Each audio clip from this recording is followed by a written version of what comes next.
Assalamualaikum warahmatullahi wabarakatuh.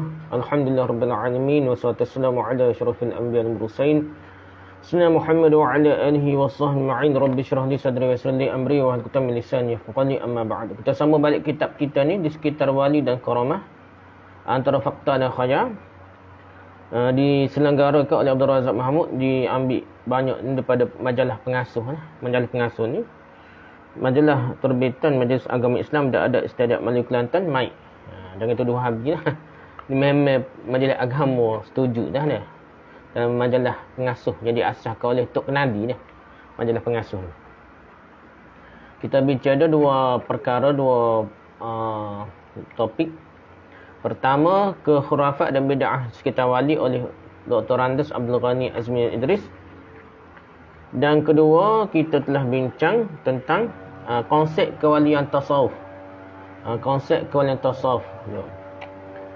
Dan ketiga, kita akan bincang konsep khatamul walayah, penamak wali-wali. Penamak wali-wali. Okey, sejak abad ketiga Hijriah, satu dakwaan palsu telah timbul di dalam konsep tasawuf yang menyebutkan bahawa para awliya, para wali-wali ini ada penamaknya. Macam Nabi ada penamak, macam wali ada penamak. Sebagaimana para anbiya ada nabi penamak. Nama ni paling besar, ni paling hebat. Orang pertama yang melahirkan dan menganjurkan gagasan ini ialah Muhammad bin Ali bin Al-Hasan At-Tirmizi, yang dipanggil Al-Hakim, Al-Hakim At-Tirmizi lah, oleh golongan bertasawuf. Beliau hidup pada penghujung abad ketiga Hijriah tanpa diketahui tarikh kelahirannya dan tarikh kematiannya pun tak tahu dah. Tapi bukunya, kitabnya dirujukan oleh ulama-ulama tasawuf, ustaz-ustaz tasawuf itu ni. Dia pakar lah. Jadi banyak pakar kitab ni lah. Beliau hidup pada itulah. Beliau telah menulis sebuah buku berjudul Khatimul Awliya, penamak wali-wali. Buku dia lah jadi rujukan lah.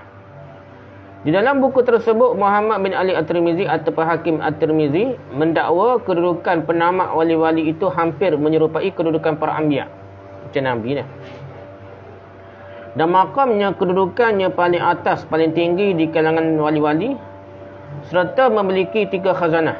Tiga kurniaan, tiga khazanah, iaitu khazanah kurniaan bagi para awliya, para wali-wali, khazanah usaha pemimpin wali-wali, khazanah kurniaan usaha pemimpin wali-wali, dan khazanah berhampiran atau kedekatan dengan para anbiya AS. Dekat dengan Nabi lah. Rujuk Khatimul Awliya, halaman 386. Muhammad bin Ali At-Tirmizi atau Hakim At-Tirmizi telah mengecam hebat para ulama yang menyalahkan golongan bertasawuf. Akhlak comel selalu orang lah ke dia orang lain tak akhlak tak ada adab, tapi dia ni gitulah. Begitulah tak. Isu apa-apa pun tuduh orang lain Wahabi tak beradab, sangka buruk macam-macam dah. Dituduh orang lain macam-macam dengan tidak ada sangka baik dah. Yang ni kata akhlak comel pun buat tasawuf gitulah tak. Yang kecam ulama yang menyalahkan golongan bertasawuf kerana membuat dakwaan palsu sedemikian dan menamakan mereka sebagai ulama duniawi. Tuduh ulama fiqh, ulama hadis, ulama apa ni, ulama dunia lah. Dia ulama akhirat lah. Bagi bila para awliya, para wali-wali ni telah mencapai makrifah Allah, kenal Allah, kenal betul-betul Allah, kerana Allah telah menyingkapkan hijab. Selindung tu, hijab dia telah dibuka dari hati mereka, dan bahawa para awliya, wali-wali tu boleh memberitahu dan mencedok ilmu-ilmu dari sumber yang dicedok oleh anbiya. Dia boleh cedok ilmu dari sumber yang dicedok oleh para anbiya. Menurutnya lagi, para awliya juga dan wali-wali juga disampaikan dengan berita-berita gembira, sebagaimana disampaikan kepada para anbiya, para nama Nabi. Boleh berita gembira, begitu juga wali-wali lah. Sama taraf atau lebih wali daripada Nabi mengikut tasawuf dia. Sementara penamak wali-wali pula adalah penghulu bagi segala wali-wali. Pelindung seluruh penduduk bumi, menjadi pemandangan penghuni langit dan pilihan Allah serta tumpuan pandangannya. Juga sebagai cemetinya di kalangan makhluk-makhluknya. Jadi wali ni jadi pelindung bumi, bukan Allah lah. Yang serah tugas pada nak wali lah. Lepas tu tumpuan pandangan Allah lah. Cemeti nak hukum bala-bala pun wali juga lah. tak payah. Allah suruh tugas kepada wali. Ia menjadi pelindung penghuni bumi kerana kebenaran kewaliannya. Dan seluruh para awliya berhajat kepadanya. Berhajat kepada Khatimul Awliya, pada penutup para wali. Rujuk kitab Khatimul Awliya halaman 421. Melalui bukunya ini, Muhammad bin Ali At-Tirmizi telah menyemaikan benih-benih ajaran sesat yang baru dalam ajaran tasawuf, yang kemudiannya menjadi ikutan golongan bertasawuf selepas-lepasnya lah. Jadi ikutlah Tok Guru besar ni, ikutlah. Tak kenal siapa nak mati hidup bila, lahir bila, mati bila, tak kisah, jumpa kitab lah. Yang penting kitab tasawuf. Kitab ilmu tinggi ni, ilmu hebat. Khususnya dalam persoalan penamat para wali. Selepas kemunculan bukunya, setiap tokoh terkemuka di kalangan golongan bertasawuf, ulama-ulama tasawuf ni telah mengaku diri masing-masing sebagai penamat wali-wali. Bagi berebut lah. Dia start dengan dia, lepas tu orang lain berebut jadi penutup para wali ni. Ibn Arabi dan penamat wali-wali. Lepas Hakim Tirmizi, timbul Ibn Arabi pula. Ibn Arabi yang meninggal dunia pada tahun 238 Hijriah telah juga menyebut mengenai penamat wali-wali ini. Antara katanya, kata Ibn Arabi ni, dia ada dua dah. Ibn Arabi itu Ibn Arabi apa? Ulama Andalusia ni, buat kitab tafsir macam-macam kitab ni. Tu lain ni, Ibn Arabi ni lain pula ni, tokoh tasawuf ni lain pula. Ibn Arabi ni antara katanya ialah jawatan penamat kewalian Muhammadiyah disandang oleh seseorang lelaki bangsa Arab dari semulia-mulia keturunan dan semulia-mulia kedudukan. Ianya telah wujud sejak zaman Ibn Arabi lagi, dan beliau telah menemukannya pada tahun 595 Hijrah dan melihat tanda-tandanya yang disembunyikan Allah dari hamba-hambanya. Tetapi diperlihat kepada beliau di Bandar Fes, negeri Morocco. Kejap aja cari tak wali ya. Nama wali yang macam-macam ni. Terkejap tasawuf. Sebagaimana Allah menamatkan kenabian syariah dengan Nabi Muhammad SAW. Ulama fiqh syariah ni habis dengan Nabi Muhammad ni. Maka begitu jugalah Allah menamatkan kewalian Muhammadiyah. Kewalian Muhammadiyah dengan penamat wali-wali. Di kalangan para awliya ada penamatnya yang berupa seorang pada setiap zaman. Bahkan seorang tunggal di alam seluruhnya. Tiada siapa pun di kalangan wali Muhammadiyah yang lebih besar daripadanya. Rujuk Al-Futuhat Al-Makkiyah jilid 2 halaman 49. Berebut jadi wali, berebut cari tok wali, berebut jadi Imam Mahdi, berebut cari imam kena cari dak. Seolah mesti wajib cari tok wali, mesti wajib cari Imam Mahdi. Ni penyakit tasawuf ni lah. Sebenarnya konsep penamat wali-wali ini tidak ditemui dalam keterangan Al-Quran dan Sunnah. Dia hanya suatu dongengan dari rekaan Muhammad bin Ali bin Hasan At-Tirmizi sajalah. Hakim Tirmizi tak ni, dongengnya ya. Tetapi golongan bertasawuf selepasnya telah menjalin dongengan ini sehingga menjadi suatu akidah, keyakinan, i'tiqad atau kepercayaan di kalangan mereka. Masalah ni jadi keyakinan. Benda tu tak ada dalil. Tapi Tok Guru sebut dari kitab, jadi keyakinan. Walaupun Muhammad bin Ali At-Tirmizi atau Hakim Tirmizi tadi tidak mengutamakan penamat wali-wali ke atas penamat Nabi-Nabi, tak ada sebutlah Khatamul Awliya ni lebih daripada Khatamun Nabi Muhammad tu dah. Sayyidina Muhammad SAW. Tetapi Ibn Arabi yang muncul selepasnya, selepas Hakim Tirmizi ni, telah mendakwa bahawa wali-wali itu lebih utama daripada penamat Nabi-Nabi. Lebih ni lah. Tok Guru Syekhul Akbar kan? Tok Guru besar, Syekh besar, paling besar ni. Dia beri pendapat penamat wali ni lebih utama daripada penamat Nabi, lebih utama daripada Nabi SAW lah. Berdasar kepada pegangannya yang mengutamakan wali daripada Nabi, lebih wali daripada Nabi. Ini terdapat dalam madahnya, madah Ibn Arabi lah. Dia berbunyi maqamun nubuwah fi barzakh fuyiq ar-rasul wa dunal wali. Makam kenabian di dalam barzah atas sedikit fauqana fuwaiqa rasul wa dunal wali. Maka kenabian di alam barzah atas sedikit daripada rasul sebelum wali.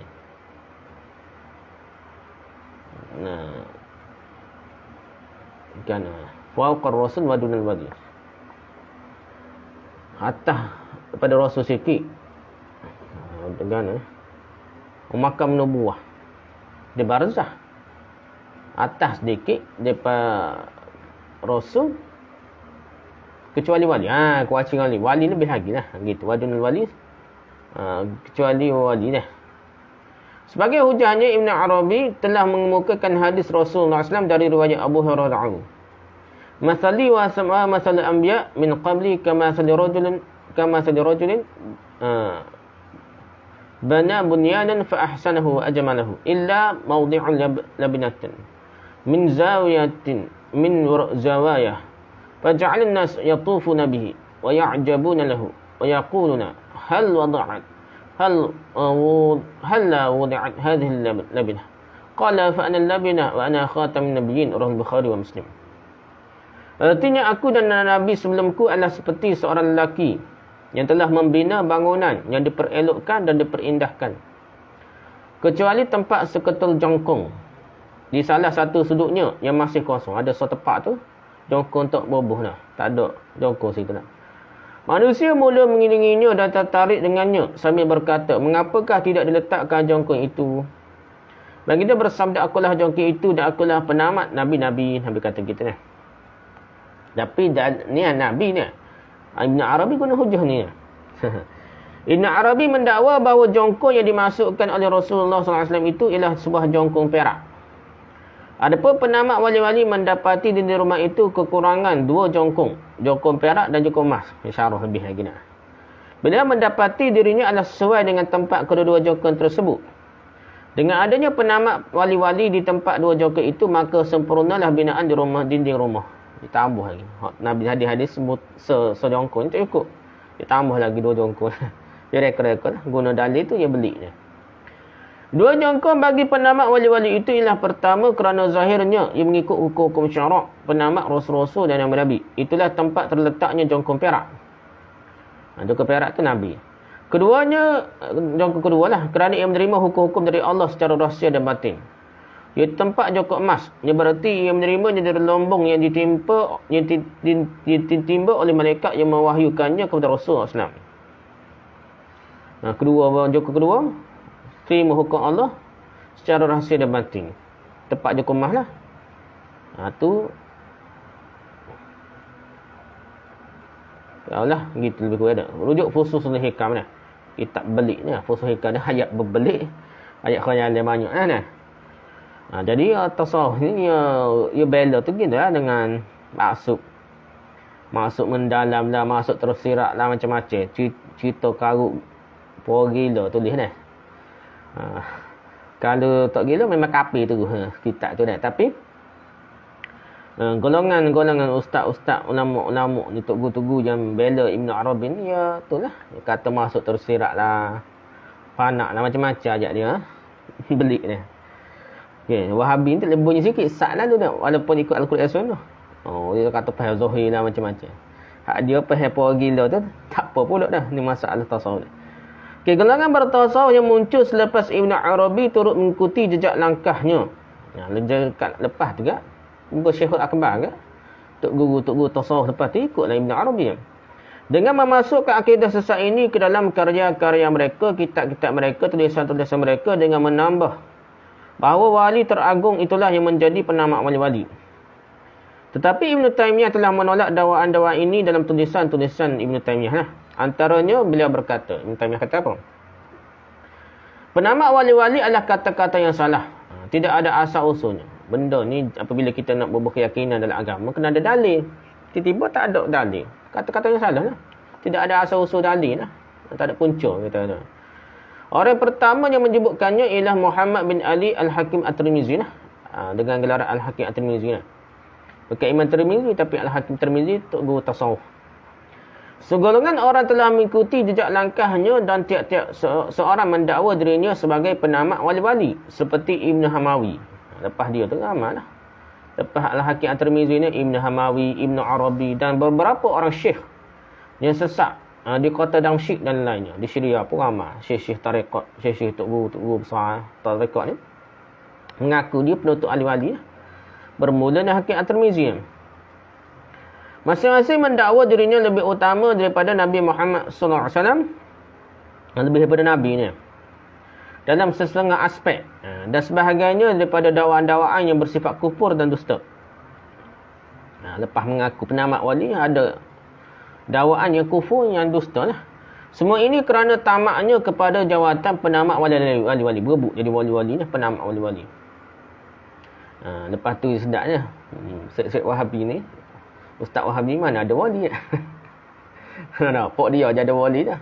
Cerita karut, cerita perahu Nabi Nuh. Tongkat Nabi daripada Gunung Jerai ke apa tu, wali dah. Cerita hak pelik-pelik dah. Orang lain yang tidak ada, tak nampak pelik-pelik ni, tak nampak keramat bagi dia, mungkin wali lah. Seolah wajib cari wali-wali lah. Tak cari wali, kurang akidah. Ni karut lah. Sedangkan zaman Nabi, zaman sahabat tak timbul dah. Zaman salaf tak timbul. Yang paling awalnya Hakim At-Tirmizi lah. Lepas tu pakat mengaku berebut. Orang ni mengaku, orang mengaku lah. Siapa je betulnya pakat mengaku belakang lah. Kerana tamaknya kepada jawatan penamat wali-wali setelah jawatan penamat Nabi-Nabi terlepas daripada mereka. Kalau boleh penamat Nabi, tak boleh penamat Nabi, boleh ke Nabi Muhammad SAW, mereka pun berebut penamat wali-wali supaya lebih daripada Nabi lah. Sesungguhnya mereka telah melakukan kesalahan. Kerana penamat Nabi-Nabi sebenarnya, penamat Nabi-Nabi sebenarnya adalah yang paling utama dan paling mulia di kalangan para anbiya. Berdasarkan kepada bukti-bukti yang nyata mengenainya. Habislah. Cukup dengan penamat para Nabi. Ini tidak berlaku pada penamat wali-wali. Khayal dari dia lah. Siapa dia tahu ni penamat wali-wali.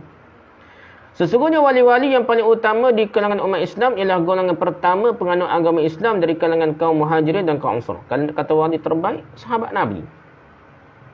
Kalau kira penamat ni, tu lebih baik. Penamat wali. Dia tak akan lebih baik sebab Nabi kata tu. Lebih baik ni tak? Qarni Semayali dah. Jangan nanti ingat dah. Hadis dulu dah. Lepas Nabi, zaman Nabi, sahabat. Lepas sahabat, tabi'in. Lepas tabi'in tu je dari si terbaik. Tak ada lah. Macam mana orang lain nak jadi paling baik? Habis dah. Yang paling kalau kira, dia tak boleh kata penamat wali-wali lah. Yang paling utama zaman Nabi, sahabat. Lepas Nabi juga sahabat yang paling baik. Tak ada orang lain lebih baik daripada sahabat. Sebaik-baik manusia di kalangan umat selepas Nabi Muhammad SAW ialah Abu Bakar radhiyallahu. Tak ada penamat wali hebat setama tak boleh lawat Abu Bakar lah. Kemudian Umar radhiyallahu. Umar. Lepas tu kemudian Uthman radhiyallahu. Uthman. Lepas Uthman kemudian Ali radhiyallahu. Sebaik-baik generasi ialah generasi yang di tengah-tengahnya diutuskan Nabi Muhammad SAW. Generasi sahabat yang terbaik dia. Kemudian generasi yang menyusulnya tabi'in. Kemudian generasi yang menyusulinya, generasi yang kedua pula tabi'in. Jadi lepas tu tak ada sebutlah penamat wali apa, tak boleh nak lawan tiga generasi yang terawal. Penamat wali-wali walaupun Imam Mahdi suhu setahun mana pun tak boleh mengatasi sahabat, tak boleh mengatasi sahabat. Walaupun berebut tu, tak seolah-olah tak cari Imam Mahdi ni sesat setengah tu. Sungguh cari Imam Mahdi nak. Seolah-olah tak cari Imam Mahdi sesat. Boleh tipu dajjal lah macam-macam. Karut-marut dia. Padahal Imam Mahdi tu tak boleh cari. Dia akan timbul sendiri. Ini tidak. Mengaji tak belah mana. Duk cari Imam Mahdi. Duk cari Tok Wali. Penamat wali-wali sebenarnya ialah seorang mukmin bertakwa yang terakhir di kalangan manusia. Penamat wali bukannya terbaik. Kalau wali lah. Kalau ada sungguh kita kata istilah penamat wali-wali ni. Tak boleh lawan sahabat. Cuma kalau ada sungguh pun, dia kalah akhir lah. Nak kiamat, tak tahu bila lagi. Lah. Ini bukan bererti dia sebaik-baik wali. Lah. Kalau betul, penamat wali bukan sebaik wali. Dan bukan juga yang paling utama. Kerana sahabat jauh lebih utama. Bahkan sebaik-baik wali dan yang paling utama ni ialah Abu Bakar radhiyallahu. Kemudian Umar radhiyallahu. Yang mana selagi matahari masih terbit dan tenggelam, maka tiada siapa pun sudah para Nabi dan sudah Rasul yang lebih utama daripada keduanya. Tak boleh lawan Abu Bakar Umar lah. Tak boleh lawan lah. Rujuk Al-Fatwa jilid 1 halaman 44. Ada hadis lah. Abu Bakar ni, iman Abu Bakar ditimbang seluruh iman umat je, lebih Abu Bakar lagi. Tak. Iman Tok Wali mana pun tak lawan lah Abu Bakar lah. Tidak syak lagi dakwaan mengenai penamat wali-wali merupakan sebahagian daripada kekufuran secara terang-terangan. Kafir terang-terangan. Ngaku percaya penamat wali-wali lebih daripada Abu Bakar pun sesat barat. Kufur lah. So, lebih daripada Nabi dah. Yang tidak perlu dipertikaikan oleh mana-mana orang mukmin yang benar-benar berpegang kepada ajaran Allah dan Rasulnya. Tak nanti jadi Wahabi. Ya. Benda simple. Benda yang diketahui umum dengan mudah dalam agama. Tidak ada yang lebih daripada Abu Bakar dan Umar. Lebih-lebih lagi apabila ditambah pula dengan dakwaan bahawa penamat wali-wali itu lebih utama daripada penamat Nabi-Nabi dan Rasulullah SAW, itu lebih kafir, lebih kufur lah. Menurut Ibnu Taimiyah lagi, lebih besar daripada itu ialah dakwaan Ibn Arabi bahawa para Nabi dan Rasul adalah mengikuti penamat wali-wali. Dah belakang wali-wali lah. Dan mengambil ilmu dari lubang cahaya wali-walinya, cahayanya. Ini adalah salah sama sekali baik dari segi akal maupun agamanya. Gila bercakap macam ni ya. Kerana orang yang terdahulu tentunya tidak mengambil ilmu dari orang yang terkemudian.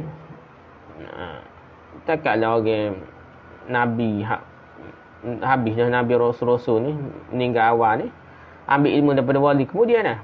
Dan Rasul-Rasul tidak mendapatkan ilmu dari selain mereka. Lebih besar lagi kesalahannya ialah apabila ia menjadikan para Rasul itu sebagai pengikut penamat wali-wali dalam soal memperolehi ilmu mengenai Allah. Jadi Nabi dan Rasul pun belajar ilmu daripada wali-wali, penamat wali-wali, kalau nak kenal Allah SWT. Sedangkan itu adalah semulia-mulia ilmu mereka. Bagi mereka ma'rifatullah ni lah. Arifin ni orang yang hebat lah. Lebih hebat daripada ulama' lain lah. Lebih menyolok lagi ialah apabila Ibn Arabi telah menjadikan ilmu mengenai Allah sebagai mazhab penganut wahdatul wujud. Ma'rifatullah ataupun ilmu al-arif billah ni. Kenal Allah ni jadi satu ilmu yang sampai tahap untuk wahdatul wujud. Kenal Allah sampai tahap wahdatul wujud. Alam dan Allah ni bersatu, bergabung. Yang mengatakan bahawa kewujudan makhluk itu ialah ain kewujudan khaliq. Makhluk-makhluk ni zat Allah lah, ainnya, hak nampak dah. Sebab tak campur lah. Ini Neoplatonisme ni, falsafah Yunani. Kita orang putih begitulah. Makan dadah melek tu otak meningkat dah, peratus saya otak meningkat. Lepas tu boleh jadi kuasa pelik-pelik. Lah sekali boleh pergi masa depan, masa belakang lah. Tidak bertempat mana-mana. Semua itu falsafah Yunani telah masuk ke dalam dunia Islam ni. Masuk ke tasawuf, masuk ke ilmu kalam ni, macam-macam lah. Setiap orang beriman hendaklah memikirkan secara mendalam setingkat demi setingkat akan perkembangan kekufuran yang jalik ni. Fikir model. Jangan tak sangka baik pada ilmu tasawuf ni sampai ke kita tak berasa kufur dah. Benda yang sejelas-jelas seterang-terang kufur. Nak bela lagi, tukar wahdatul wujud jadi wahdatul syuhud lah. Macam-macam persaksian nampak macam satu ni. Sedangkan itulah pendapat tasawuf Ibn Arabi ni. Ibn Arabi mendakwa beliau lebih mengetahui mengenai Allah daripada penamat Nabi-Nabi. Ibn Arabi kata, pok-pok dia ni beliau ke, dia wali, penamat wali, lebih tahu Allah daripada penamat Nabi-Nabi. Nabi Muhammad SAW lebih alim dia dah. Dan bahawa kelebihannya ke atas penamat Nabi-Nabi adalah berhubung dengan pengetahuannya mengenai Allah. Lebih dia sebab dia lebih kenal Allah berbanding Nabi Muhammad SAW.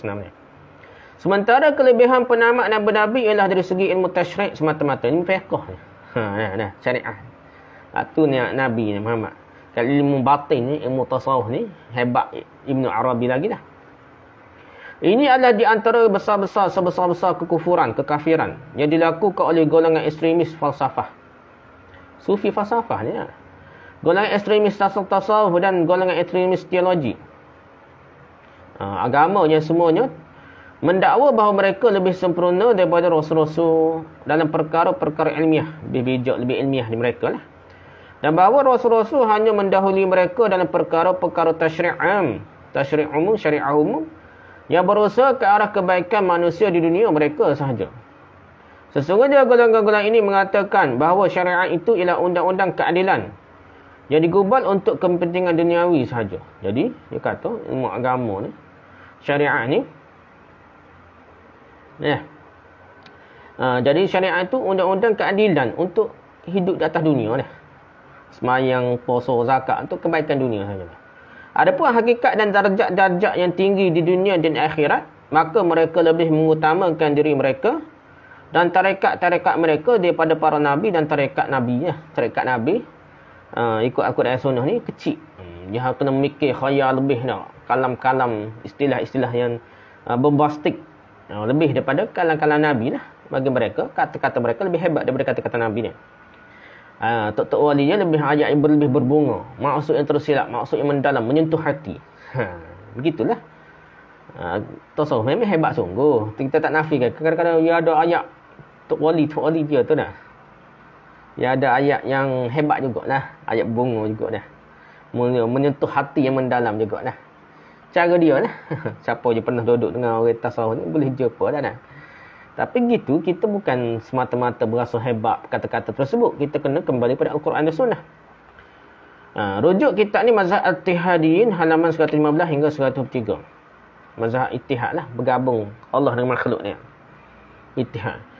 Okay, selepas membaca keterangan-keterangan yang sebegitu jelas dengan bukti-bukti yang sangat nyata, maka setiap Muslim, mukmin pasti tidak meragui lagi akan kekufuran, kekafiran golongan jahat yang membuka jalan kepada setiap amalan zindik. Amalan kafir lah. Kafir yang mengaku Islam dah. Amalan kufur yang mengaku Islam untuk mencemari kesucian ajaran agama Islam. Dia tak mengaku ajaran sesat, dia tak mengaku ajaran Hindu, Buddha ke apa nah. Tapi yang mengaku ajaran Islam. Nah, tapi dengan cara mencemarkan. Yang mengaku ahli sunnah jemaah ni. Aswajah sungguh mengaku pok ni nah. Orang lain ni tidak betul dia je aswajahnya ahli sunnah jemaah, begitulah pok ni. Tapi dia ni ahli bid'ah hasanah wal jamaah. Bukan ahli sunnah wal jamaah, ahli bid'ah hasanah wal jamaah pok ni nah. Lebih-lebih menduka citakan lagi ialah apabila semua ini berlaku atas nama takwa, ketakwaan, kesalehan, zuhud, tasawuf, peribadatan, melurus pelurusan hati dah, betul hati, bersih hati dah. Jangan main-main ni. Dan pencapaian matlamat agama, matlamat sebenar. Cakap tu siapa menangis nah. Ni ajaran Syihaq nah. Tokoh-tokoh pendakwah dia tu, orang-orang pendakwah dia cakap, tak tahulah ada unsur sihir ke apa, orang dengar tu sampai menangis dah. Tu pokok dia tu, kuat keyakinan Allah tu Muhammad tu Allah. Unsur ni ada terwujud asalnya. Sebenarnya golongan bertasawuf yang menyebarkan ajaran-ajaran sesat itu bersekongkol dengan golongan muhid yang mahu meruntuhkan agama Islam. Golongan ilhad, golongan kafir, golongan muhid ni yang ada unsur-unsur tadi lah. Gabung Allah dengan Adam ni. Ibn Taymiyah seterusnya berkata lagi, kerana inilah golongan mulhid dari golongan bertasawuf. Di dalam amalan mereka seperti Ibn Arabi, Ibn Sab'in dan lain-lainnya telah mengikuti jalan para mulhidin Syiah. Pokok kafir Syiah ni dah. Seperti Ikhwan As-Safa. Bunyi macam Ikhwan Muslim, bunyi sedap lah Ikhwan As-Safa ni. Dan menuruti percakapan pada penulis buku-buku khas yang bukan ahli. Buku tahap tinggi, buku ilmu hebat ni. Ilmu tasawuf ni tahap tingginya. Dia mereka temui, jumpa je tak mengaji pun, tapi gak tebuk orang lain kata tanpa sanak belajar, tanpa sanak lah, kita terima ijazah amalan lah. Dia ni jumpa buku je. Nah, munawalah kalau kita kata istilah dia mengaji. Orang lain mengaji tak guru, dia tuduh tak mengaji tak guru, belajar hadis dengan tak guru ni daripada sanak-sanak ni tanpa guru pula. Dia tak mengaji, jumpa kitab ni dengan guru. Ni masalah pok ni tuduh orang. Dia ikut orang kafir, orang Cina ke apa, beri tanah, beribu ekar ke Cina. Dia tuduh orang lain, turut orang Cina dah. Tunduk orang Cina. Ni penyakitnya. Banyak benda begini lah. Syiah bunuh Hasan Hussein ke apa, dia tuduh ahli sunnah. Nasabi lah. Nasabi dah tuduh sebagai benci Ahlul Bait. Dia sebenarnya bunuh sahabat, bunuh Ahlul Bait. Begitu je kita kena berhati-hati dengan tokoh pembuat-pembuat yang mengaku guna dasar Islam ni lah. Guna cinta Ahlul Bait lah. Bersih hati. Kena berhati-hati. Jangan kita mudah percaya lah. Okey. Dan buku-buku lain yang mereka jumpa yang sesuai dengan perkara tu. Jumpa buku pelik-pelik. Itu kira ilmu hebat lah. Buku Al-Quran, Sahih Bukhari, Sahih Muslim tak boleh belajar. Sesak je kata. Orang tak boleh belajar Sahih Bukhari, Sahih Muslim. Dia buku pelik-pelik jumpa tu. Ni tahap tinggi, ilmu tahap tinggi. Belajar dengan dia lah. Ini telah menyebabkan setengah mereka berpendapat pintu kenabian sentiasa terbuka dan tidak tertutup. Ataupun pintu kewalian yang mengatasi Nabi tak tertutup. Mereka berkata seperti mana dikatakan oleh Ibn Sabi'in, bahawa Rasulullah SAW menyusahkan orang ramai dengan sabdanya, tiada Nabi selepasku. Susah dia kata. Kau boleh nak mengaku Nabi, tapi terpaksa mengaku jadi wali dah sebab Nabi tutup dah. Atau berpendapat pintu kenabian itu telah ditutup kerana kuat menyanjung syariat. Nak sanjung syariat ni dah, syariat zahir lah, semayang nampak ni, semayang dengan hati dah. Dengan itu Ibn Sabi'in pun mendakwa bahawa kewalian itu lebih agung daripada kenabian. Dan bahawa penamat wali-wali itu lebih mengetahui tentang Allah daripada penamat Nabi-Nabi. Daripada Nabi Muhammad SAW tu lebih wali-wali dah. Penamat wali-wali lebih alim, lebih hebat ilmunya. Dan bahawa penamat Nabi-Nabi, bahkan semua Nabi mendapat makrifat Allah dari lubang cahaya penamat wali-wali. Nabi pun dapat ilmu daripada cahaya lubang wali-wali, penamat wali-wali. Ilmu daripada wali-wali lah, Nabi boleh ni. Ibn Sabi'in berkata lagi, penamat wali itu sama dengan Nabi dalam makrifah syariat amali. Kerana penamat wali-wali melihat suatu perkara itu dalam keadaan yang tulen. Keadaan suci bersih, mendalam, batin. Dan sudah semestinya ia melihat demikian dan ia lebih mengetahui daripada Nabi Muhammad SAW tentang hakikat-hakikat ilmiah. Kerana ia mengambilnya dari lombong yang diambil oleh malaikat yang kemudian mewahyukannya kepada Rasul. Ambil daripada wali juga lah asal-asal lombong tu beri ke Nabi. Maksudnya asal-asal daripada wali, tak wali penamat. Menurut mereka Nabi Muhammad SAW yang mengambil dari malaikat, yang bagi mereka suatu khayalan dalam dirinya. Khayalan itu diambil dari akal. Ya, ada kalau sebut akal ni kena ingat dah. Ini adalah isu falsafah. Maksudnya ambil daripada tamadun Yunani, Greek ke apa tu.